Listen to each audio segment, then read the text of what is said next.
Everyone, কেমন আছো তোমরা? আশা করি সবাই খুব ভালো আছো। আমি কিন্তু খুব ভালোই আছি। দেখো, সকাল সকাল ঘুম থেকে উঠে আগে চলে গেছিলাম বাসন মাজতে।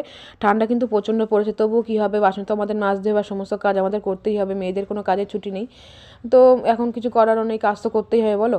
তা সকাল সকাল ঘুম থেকে উঠে আগে বাসনগুলো মাজতে চলে গেছিলাম। বাসনগুলো মাজা হয়ে যাওয়ার পরে আমি গেছিলাম যে ভালো করে গ্যাসের জায়গাটা মুছতে। গ্যাসটা অনেক দিন ধরে পরিষ্কার করবো ভাবছিলাম, পুরো তেল তেল হয়ে গেছিলো আর কি। ভালো করে সার্ফ দিয়ে ভালো করে মুছে নিলাম। তারপর তোমাদের দেখাচ্ছি যে গ্যাসের জায়গাটা কেন পরিষ্কার হয়েছে। ভালোই পরিষ্কার হয়েছে। তারপরে আর কি আস্তে আস্তে রান্নাবান্না এবার বসাবো। সকালে দোকানে চলে গেছে বাজার করে দিয়ে।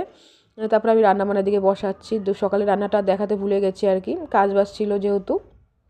তারপরে যে ভাত হয়ে যাওয়ার পরে আমি এদিকে রান্নাবান্না বসাবো। আজকে চিকেন করব আর পেঁয়াজ কেলি আলু ভাজা করব, এটাই বাজার করে দিয়ে গেছে সকালে আজকে।